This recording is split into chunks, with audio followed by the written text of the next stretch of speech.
إن الحمد لله نحمده ونستعينه ونستغفره ونعوذ بالله من شرور أنفسنا وسيئات أعمالنا من يهده الله فلا مضل له ومن يضلل فلا هادي له وأشهد أن لا إله إلا الله وحده لا شريك له وأشهد أن محمدًا عبده ورسوله صلى الله عليه وعلى آله وصحبه وسلم تسليمًا كثيرًا إلى يوم الدين. يا أيها الذين آمنوا اتقوا الله حق تقاته ولا تموتن إلا وأنتم مسلمون. يا أيها الناس اتقوا ربكم الذي خلقكم من نفس واحدة وخلق منها زوجها وبث منهما رجالا كثيرا ونساء واتقوا الله الذي تساءلون به والأرحام إن الله كان عليكم رقيبا. يا أيها الذين آمنوا اتقوا الله وقولوا قولا سديدا يصلح لكم أعمالكم ويغفر لكم ذنوبكم ومن يطع الله ورسوله فقد فاز فوزا عظيما. أما بعد فإن أصدق الحديث كتاب الله تعالى وخير الهدي هدي محمد صلى الله عليه وعلى آله وسلم وشر الأمور محدثاتها وكل محدثة بدعة وكل بدعة ضلالة وكل ضلالة في النار. أما بعد فيا أيها الناس اتقوا الله تعالى واعلموا أن أشرف ما في الإنسان قلبه فهو المحل الذي يقع فيه الإيمان والعرفان فهو المخاطب في نصوص الكتاب والسنة. وأما الجوارح فهي له تبع يستخدمها استخدام الملوك للعبيد. Serviteurs d'Allah, faites preuve de taqwa vis-à-vis d'Allah subhanahu wa ta'ala et craignez-le. Et sachez que la chose la plus noble que possède la personne est son cœur. C'est dedans que se loge la foi et la bienfaisance. C'est à lui que s'adressent les textes du Coran et de la Sunna. Quant aux membres du corps, ils ne font que le suivre. Ils sont au service du cœur comme l'esclave est au service de son maître. فهو الآمر والناهي لها ولذلك صار المرض الحقيقي هو مرض القلب والحياة الحقيقية هي حياة القلب كما قال الله سبحانه فإنها لا تعمى الأبصار ولكن تعمى القلوب التي في الصدور. وقال عليه الصلاة والسلام ألا وإن في الجسد مضغة إذا صلحت صلح الجسد كله وإذا فسدت فسد الجسد كله ألا وهي القلب فهو الذي يأمر العبد أن يسعى في الباطل وهو الذي يأمره أن يسعى إلى طاعة الله وذكره. Ainsi, ikhwani fillah, c'est le cœur qui leur donne des ordres et qui leur interdit des choses. C'est pour cela que la vraie maladie est la maladie du cœur et que la vraie vie est la vie du cœur. Allah subhanahu wa ta'ala dit dans le sens du verset car ce ne sont pas les yeux qui s'aveuglent mais ce sont les cœurs dans les poitrines qui s'aveuglent. Et le prophète sallallahu alayhi wa alihi wa sallam a dit il y a très certainement un morceau de chair qui, s'il est bon, tout le reste du corps est bon. Et s'il est mauvais, tout le reste du corps est mauvais. Et ce n'est autre que le cœur, dit alayhi salatu wassalam. Donc, c'est le cœur qui ordonne à la personne soit d'aller commettre de mauvaises choses ou soit d'obéir à Allah subhanahu wa ta'ala et de l'évoquer. فإذا كان الأمر كذلك فيجب على المسلم أن يؤمن بتلازم الظاهر والباطن بالنسبة للعبد، فصلاح عمله مرتبط بصلاح قلبه، وصلاح قلبه مرتبط بصلاح عمله. فإذا صلح القلب انقادت الجوارح، كما قال الله سبحانه: واستعينوا بالصبر والصلاة وإنها لكبيرة إلا على الخاشعين الذين يظنون أنهم ملاقو ربهم وأنهم إليه راجعون. وقال تعالى في شأن عمار المساجد بالذكر والصلاة: رجال لا تلهيهم تجارة ولا بيع عن ذكر الله وإقام الصلاة وإيتاء الزكاة يخافون يوما تتقلب فيه القلوب والأبصار. فهؤلاء لما وجد الخوف في قلوبهم والخشوع وتذكر لقاء الله سبحانه وتعالى سهل فعل الصلاة عليهم والاستجابة إلى النداء بها وعدم التخلف عنها. فدل ذلك على أن من ثقلت عليه الصلاة أو تخلف عنها فلأنه لم يوجد في قلبه من الخشوع والخوف ما يحمله على المحافظة على الصلاة في المساجد. S'il en est ainsi, ikhwani fillah, alors il faut que le musulman soit convaincu de la relation qu'il y a entre l'extérieur du serviteur, entre ses membres du corps, et entre son intérieur, le cœur. Ainsi, le fait que ses œuvres soient bonnes est dépendant du fait que le cœur soit bon. Tout comme le fait que son cœur soit bon est dépendant du fait que ses œuvres soient bonnes. Donc si le cœur est bon, les membres du corps se soumettront. Allah subhanahu wa ta'ala a dit dans le sens du verset: et cherchez aide dans l'endurance et la prière. Certes, la prière est lourde et dure, est une lourde et dure obligation, sauf pour al-khashi'in, ceux qui craignent Allah subhanahu wa ta'ala, qui ont la certitude de rencontrer leur Seigneur et de retourner vers lui subhanahu wa ta'ala. Et le Très-Haut a dit au sujet de ceux qui remplissent les mosquées d'évocation d'Allah subhanahu wa ta'ala et de prière, dans le sens du verset, il dit: des hommes que ni le négoce ni le troc ne distrait de l'évocation d'Allah subhanahu wa ta'ala, de l'accomplissement de la prière, de l'acquittement de la zakat, et qui redoutent un jour où les cœurs et le regard seront bouleversés. Ainsi, quand la peur et l'humilité se sont trouvées dans leur cœur, et qu'ils se sont rappelés la rencontre avec Allah subhanahu wa ta'ala, alors la prière est devenue légère pour eux. Il leur est devenu facile de répondre à l'appel à la prière et de ne pas s'en absenter. Ce qui prouve que celui pour qui la prière est lourde ou qui s'en absente, alors cela est dû au fait qu'il ne se trouve pas dans son cœur suffisamment de crainte et d'humilité pour lui permettre d'être assidu aux prières dans la mosquée. وهكذا في شأن ترك المعاصي فقد ذكر النبي صلى الله عليه وسلم الرجل الذي دعته امرأة ذات منصب وجمال فقال إني أخاف الله، أي الخوف من الله هو الذي منعه رغم وجود جميع المغريات والأسباب الداعية للوقوع في الفاحشة.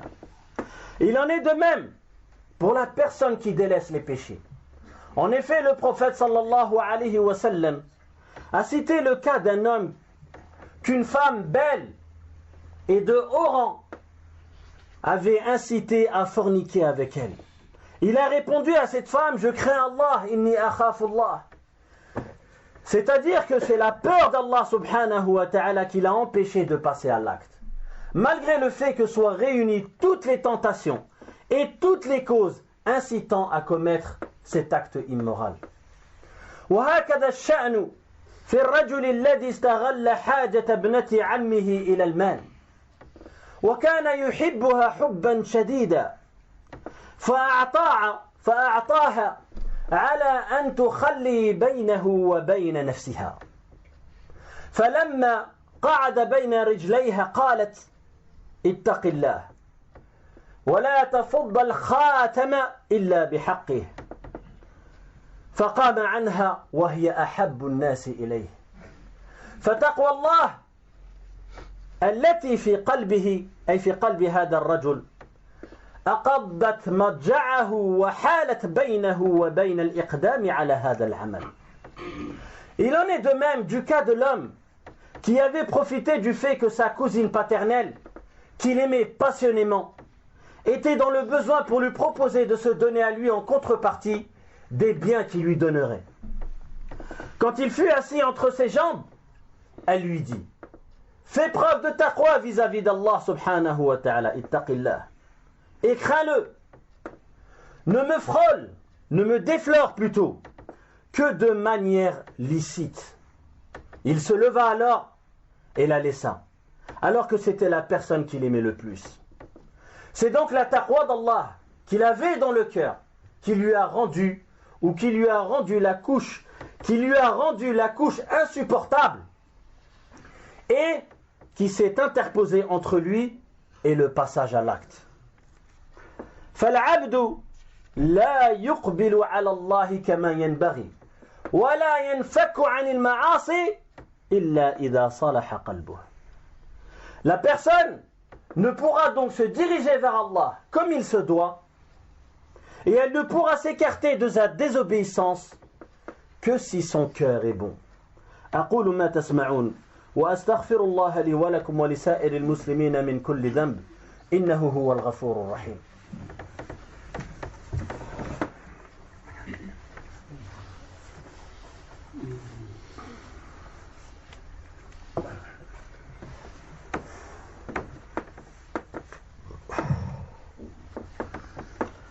الحمد لله رب العالمين والعاقبة للمتقين ولا عدوان إلا على الظالمين، وأشهد أن لا إله إلا الله وحده لا شريك له، وأشهد أن محمدا عبده ورسوله صلى الله عليه وعلى آله وصحبه وسلم تسليما كثيرا. أما بعد، عباد الله، إن لقسوة القلوب ولينها أسبابا يفعلها العبد، فمن هذه الأسباب الاستجابة لله ولرسوله وقبول ما جاء عن الله وعن رسوله صلى الله عليه وسلم، وعدم الاعتراض على شرع الله حتى ولو خالف هوى النفس.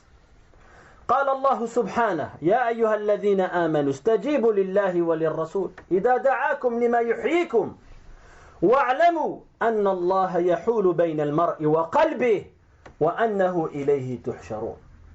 فحياة القلب الكاملة الحقيقة لا تحصل إلا بالاستجابة لله وللرسول صلى الله عليه وسلم. Serviteurs d'Allah, certes, il y a des causes qui amènent les cœurs à être soit durs, soit doux. Parmi ces causes, répondre à Allah et à son messager, sallallahu alayhi wa sallam. Accepter ce qui vient d'Allah et de son messager, sallallahu alayhi wa sallam. Et ne pas s'opposer à la législation d'Allah, même si cela va à l'encontre des passions du cœur. Le Très-Haut subhanahu wa ta'ala dit dans le sens du verset: ô vous qui croyez, répondez à Allah et au messager lorsqu'il vous appelle à quoi? À ce qui vous donne la vraie vie. Et sachez qu'Allah s'interpose entre l'homme et son cœur, et que c'est vers lui que vous serez rassemblés. Ainsi, on ne peut parvenir à la vraie vie complète du cœur qu'en répondant à Allah et à son messager sallallahu alayhi wa ala alihi wa sallam. ومن أعظم أسباب لين القلب قراءة القرآن وتدبره أو الاستماع إليه. قال الله سبحانه: يا أيها الناس قد جاءتكم موعظة من ربكم وشفاء لما في الصدور وهدى ورحمة للمؤمنين. ولازم ذلك أن من أعرض عن القرآن فقد خلا قلبه من الموعظة والحياة وأطبق عليه المرض وابتعد عن الهدى والرحمة. Parmi les plus grandes causes d'adoucissement du cœur, il y a lire le Coran, méditer dessus ou encore l'écouter. Le Très-Haut Allah subhanahu wa ta'ala dit: ô gens, une exhortation vous est venue de votre Seigneur, une guérison de ce qui est dans les poitrines, un guide et une miséricorde pour les croyants. Al-Qur'an, Allah subhanahu wa ta'ala l'a révélé pour 3 causes. Premièrement, pour qu'on le lise. Deuxièmement, qu'on le lise et qu'on l'apprenne par cœur. Deuxièmement, pour qu'on le médite. Et troisièmement, surtout, pour qu'on le mette en pratique. Car si tu ne mets pas en pratique les versets que tu connais, eh bien ces versets-là, comme l'a dit le prophète sallallahu alayhi wa sallam, ils seront un argument contre toi. Par contre, si tu les mets en pratique, ils seront, ces versets-là, un argument pour toi, Yawm al-Qiyamah, le jour de la résurrection. Je profite de l'opportunité pour vous rappeler que du mardi au vendredi, dans cette mosquée, entre le Maghrib et l'Isha, on fait du tafsir al-Qur'an. On médite des versets du Qur'an. On médite la meilleure parole, qui est celle d'Allah subhanahu wa ta'ala. La dernière des paroles révélées au dernier des prophètes, alayhi salatu wa salam. Parole qui, si elle est mise en pratique, te donnera le succès dans ce bas monde et dans l'au-delà. Qu'Allah vous fasse miséricorde, les frères. Celui qui a un peu de temps, entre Salat al-Maghrib et l'Isha, au lieu de sortir de la mosquée discuter, au lieu de rentrer chez toi faire n'importe quoi, ou quelque chose de moins important, si tu peux, si tu en as la capacité, reste. Chacun d'entre vous, ou la plupart d'entre vous, travaille dans des cadres professionnels qui ne sont pas propices à l'augmentation de l'iman, et qui sont parfois même propices à la diminution de l'iman. Si jamais toi tu ne te prends pas en main, au moins le soir lorsque tu rentres, tu viens, tu restes un petit peu à la mosquée, tu donnes un peu de temps à cette religion, tu te donnes un peu de temps à toi pour faire vivre ton cœur, écouter la parole d'Allah subhanahu wa ta'ala. Les plus prédécesseurs disaient: si la parole d'Allah subhanahu wa ta'ala ne t'exhorte pas, n'a pas d'effet sur toi, alors quelle est la parole qui aura de l'effet sur toi? Il n'y aura pas de parole qui aura de l'effet sur toi. Il faut méditer le Coran et le mettre en pratique. C'est la meilleure des paroles. Aujourd'hui, wallah, il y a des gens qui n'ont jamais lu le Coran et ça fait des années qu'ils font salah. Est-ce que c'est normal? La réponse non. Wallah, ce n'est pas normal. Beaucoup d'entre nous ont délaissé le Coran. Ils jouent plus, ils font plus de sport que ne lisent le Coran. Est-ce que c'est normal? Non. Le sport, c'est quelque chose de permis, de mubah.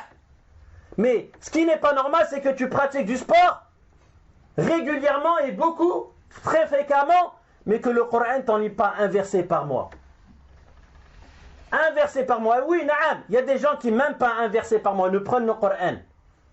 Si tu touches le Coran qu'il y a chez eux, ils sont remplis de poussière. Ils sont là que pour décorer la bibliothèque. C'est la parole d'Allah, ikhwani fillah. Et wallahi que tu sens une très grande sérénité lorsque tu comprends et médites la parole d'Allah subhanahu wa ta'ala. C'est la meilleure des paroles. C'est une parole qui, si elle est mise en pratique, comme je vous l'ai dit tout à l'heure, elle te donnera le succès dans ce bas monde. Elle te tranquillisera ton cœur. Elle emplira ton cœur de foi. Car le Coran et méditer le Coran fait augmenter la foi. Comme cela a été dit par Allah subhanahu wa ta'ala.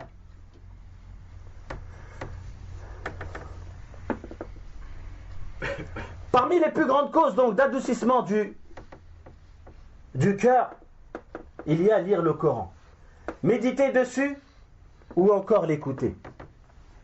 Le Très-Haut a dit dans le sens du verset: ô gens, une exhortation vous est venue, et votre Seigneur, de votre Seigneur, excusez-moi, une guérison de ce qui est dans les poitrines, un guide et une miséricorde pour les croyants.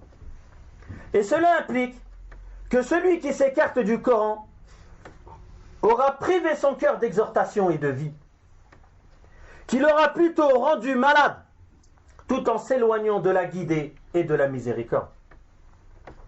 ومن أعظم الأسباب أسباب لين القلب كثرة ذكر الله سبحانه وتعالى كما قال الله تبارك وتعالى الذين آمنوا وتطمئن قلوبهم بذكر الله ألا بذكر الله تطمئن القلوب وقال عليه الصلاة والسلام مثل الذي يذكر ربه والذي لا يذكر ربه كمثل الحي والميت fait partie des plus grandes causes d'adoucissement du cœur le fait de beaucoup évoquer Allah subhanahu wa ta'ala en faisant du dhikr, des évocations. Comme le Très-Haut a dit dans le sens du verset, ceux qui ont cru et dont les cœurs se tranquillisent à l'évocation d'Allah. Ensuite Allah dit, n'est-ce pas à l'évocation d'Allah que les cœurs se tranquillisent? Et le prophète sallallahu alayhi wa sallam a dit, l'exemple de celui qui évoque son Seigneur et de celui qui n'évoque pas son Seigneur est comparable à l'exemple du vivant et du mort. ومن ذلك أي من هذه الأسباب التي تجعل القلب مطمئنا لينا تذكر الموت وزيارة القبور فإنها تذكر الآخرة. Parmi ces causes qui adoucissent le cœur, le fait de se rappeler la mort et de visiter les tombes, car certes cela rappelle l'au-delà. ومن ذلك أن يتذكر العبد حال الدنيا وأنه غريب فيها ومرتحل عنها وأنها مهما تزخرفت وزينت فهي كما وصفها الله سبحانه وتعالى في كتابه قال فهي لهو ولعب ومتاع الغرور ولذلك قال عليه الصلاة والسلام كن في الدنيا كأنك غريب أو عابر سبيل. Parmi ces causes qui adoucissent le cœur, il y a que la personne se rappelle l'état de ce bas monde et qu'il n'est que comme un étranger qui va la quitter, qu'il se rappelle que quelles que soient les parures et la beauté dans ce bas monde et les beautés dans ce bas monde dont ce bas monde pourrait se parer, ce n'est que futilité. Allah tabaraka wa ta'ala dans le Coran l'a décrit, ce bas monde. Il a dit que ce n'est futilité, jeu et jouissance trompeuse. Pourquoi est-ce qu'il a dit que c'était une jouissance trompeuse? Car c'est une jouissance trompeuse. Elle te trompe au point que tu délaisses ta religion ou une partie de ta religion pour te consacrer à ce bas monde, ce qui n'est pas normal. C'est pour cela que le prophète sallallahu alayhi wa sallam a dit, sois dans ce bas monde comme un étranger ou comme un voyageur. ومن ذلك أي من هذه الأسباب أن ينظر العبد في أحوال الفقراء والمرضى أو الذين حرموا من نعمة الأمن والرخاء فيعتبر ويحمد الله على ما هو عليه فإن من نظر إلى من هم أحسن منه في أمور الدنيا ازداد نعمة الله عليه قال عليه الصلاة والسلام انظروا إلى من هو دونكم ولا تنظروا إلى من هو فوقكم فإنه أجدر أن لا تزدروا نعمة الله عليكم. Parmi les causes qui permettent d'adoucir les cœurs, mes frères, il y a le fait de regarder l'état des gens pauvres et malades et de ceux qui ont été privés de la sécurité et de la tranquillité. Il faut que la personne médite sur cela et remercie Allah subhanahu wa ta'ala pour ce dans quoi elle se trouve. Car le fait de regarder ceux qui sont dans une meilleure situation qu'elle, dans les affaires mondaines, on dit dans les affaires mondaines, dans les affaires mondaines, il faut que tu regardes ceux qui sont en dessous de toi, qui sont privés de certains bienfaits dont toi tu bénéficies. Mais dans la religion, les frères, il faut viser haut. Il faut viser haut. Le prophète sallallahu alayhi wa sallam, les pieux prédécesseurs, c'est eux qu'il faut viser dans notre religion, dans notre mise en pratique dans notre religion. Mais dans la dunya, regarde ceux qui sont en dessous de toi, pour comme ça, tu vas louer Allah subhanahu wa ta'ala. Le prophète sallallahu alayhi wa sallam a dit: regardez celui qui est moins bien loti que vous, et ne regardez pas celui qui est mieux loti que vous. Cela, certes, sera plus propice à vous éviter de mépriser les bienfaits qu'Allah subhanahu wa ta'ala vous a octroyés, c'est-à-dire vous a donnés. اللهم آت نفوسنا تقواها وزكيها أنت خير من زكاها أنت وليها ومولاها اللهم اهدنا لأحسن الأخلاق لا يهدي لأحسنها إلا أنت واصرف عنا سيئها لا يصرف عنها إلا أنت يا ذا الجلال والإكرام. اللهم اغفر للمسلمين والمسلمات والمؤمنين والمؤمنات الأحياء منهم والأموات إنك سميع قريب مجيب الدعوات. اللهم صل وسلم على نبينا محمد صلى الله عليه وسلم وقوموا إلى صلاتكم حفظكم الله.